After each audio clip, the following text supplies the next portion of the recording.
Jeffrey Epstein एक साधारण गणित का टीचर जिसने रातों रात अरबोपतियों की दुनिया में अपनी जगह बना ली। किसी को नहीं पता था कि उसकी तिजोरी में इतना पैसा कहाँ से आ रहा था, लेकिन वह पैसों से ज्यादा पावर बटोर रहा था। उसने अपना साम्राज्य किसी व्यापार पर नहीं बल्कि रसूलदारों की कमजोरी और ब्लैकमेल की बुनियादी पर खड़ा किया था। कैरेबियन समंदर के बीच बीच बना उनका निजी टापू लिटिल सेंट जेम्स इस पूरी साजिश का गढ़ बन गया। एक ऐसा टापू जिसे आज दुनिया पाप का द्वीप कहती है।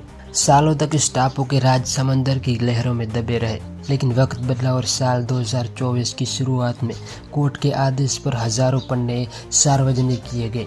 ये महज कागज नहीं थे, ये उन नकाबों को उतारने वाला दस्तावेज था जो दशकों से रसूल की आड़ में छिपे थे। इन फाइलों ने उस लोलिटा एक्सप्रेस नाम के प्राइवेट जेट की गवाही दी जो ताकतवर लोगों को उस काले दलदल तक ले जाता था। जब इन फाइलों की स्याही ने बोलना शुरू किया तो दुनिया के सबसे बड़े नामों की नींव हिल गई।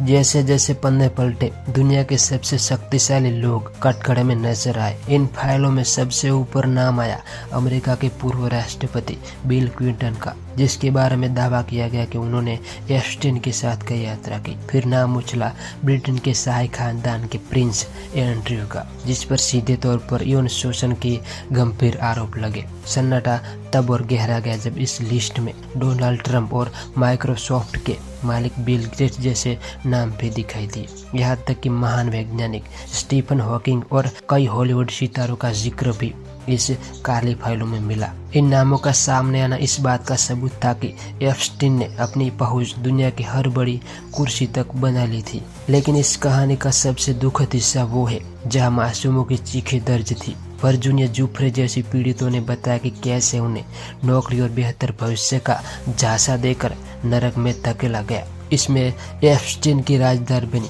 गिस्लेन मैक्सवेल का भी चेहरा बेनकाब हुआ, जो एक महिला होकर दूसरी लड़कियों को इस जाल में फंसाने का काम करती थी। फाइलों ने खुलासा किया कि कैसे दुनिया के सबसे अमीर लोग अपनी अवश्य मिटाने के लिए उन मासूमों का इस्तेमाल करते थे जिसे समाज भूल चुका था। फिर आया साल 2019 का वो रहस्यमय मोड़ जब हाई सिक्योरिटी जेल के अंदर एप्स्टीन की लाश मिली। वहाँ के सीसीटीवी कैमरे बंद होना और गार्ड का सो जाना आज भी एक बहुत बड़ा सवाल है। क्या एप्स्टीन ने खुदकुशी की या उसे चुप करा दिया गया ताकि वो बाकी बचे चेहरों को बेनकाब न कर सके? एप्स्टीन मर गया, मैक्सवेल सलाखों के पीछे है, लेकिन क्या इंसाफ पूरा हुआ? ये फाइल आज भी हमें उस कड़वे सच से रूबरू कराती है कि जब पैसा और पावर हाथ मिला लेते हैं तो कानून के हाथ अक्सर छोटे पड़ जाते हैं। ये फाइलें महज एक केस की जानकारी नहीं है बल्कि उस सिस्टम की नाकामी का दस्तावेज है जिसने एक दरिंदे को किंग मेकर बनने दिया।